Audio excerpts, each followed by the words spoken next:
mold is a highly inflammatory. It's inflammatory to the brain. Mold produces its own toxins called mycotoxins, and those circulate throughout the body. They attach to different receptors, testosterone, leptin. That has to do with whether or not your body's storing fat or not, you're hungry. It really dysregulates a lot of the things within the body, and highly, highly inflammatory. So I have a question here that's been posed. How did you know you had parasites? So I'm a big advocate of test, don't guess. Okay. With everything that's going on inside of our body and how important it is, there is lots of advanced lab testing that we can do to find these types of things out. Now, parasites don't just hide out in the gut. They can hide out in your liver, in your muscles, all different types of places. So there's a few different markers that I look at. I don't just do gut testing for them. They might not show up there, but there's different markers within the blood that we look at. Same thing with mold, the mycotoxins, environmental toxins, heavy metals. We test for those things. Okay. Okay, so we were covering the stressors. So we're into the parasites, the Yep. mold, the toxins, all the things. Okay. So toxins, there's biotoxins. So those are the things, living things. So mold, fungus, parasites, viruses, bacteria. And then there's external toxins. So those are going to be like chemicals on your food, pesticides, all those different types of things. It could be chemicals from plastics, phthalates that are leaking into your food. All of those types of things are endocrine disruptors. So hormone disruptors, they disrupt your hormones. There could be medications, radiation, all of those things would be considered external toxins. So there's the internal ones basically that are living inside, and then there's external toxins. And then the next set would be what I call like deficiencies or imbalances. So there could be imbalances going on in your gut. So there could be an overgrowth, and this ties back into the toxins, but you could have more good bacteria than bad bacteria, or candida, or just that general drainage pathway is not working as well as it should. And when I say drainage, I know I wish there was a better word for it, because it sounds, I don't know, but drainage meaning like your body's got to be able to get toxins out, right? So pooping is one of those really big areas, and a lot of times people don't look at that.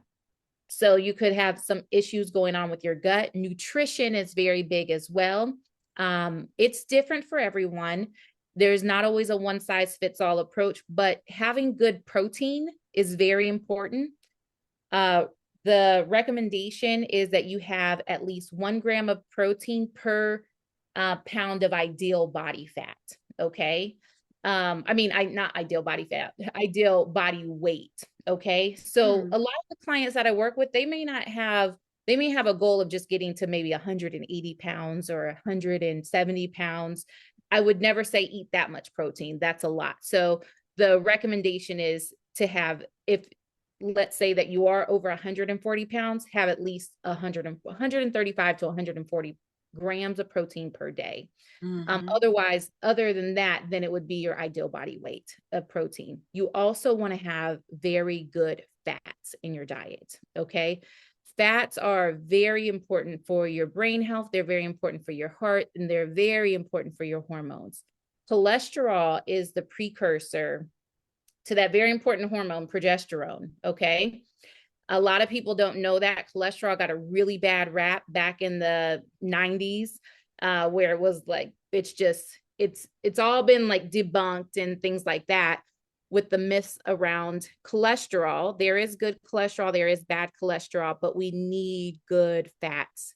Well, they had to make room for the margarine industry. Remember, like we Yes, all yes, came off butter for margarine, and margarine was better. And so cholesterol had to be the reason why we all started eating country crock yes, margarine. which And is that not was the good. lie. Yeah, that was the Yep. lie to push us towards that, only to find out that what our grandmamas used was fine all along. Yes, yes. So good grass-fed butter, tallow, all of those things are great. Coconut oil, avocado, salmon, those are very vital. Um, those are nutrients that your body needs. Yeah. And then, so we've talked about, and then movement. Movement is very important as well too. Our bodies are meant to move.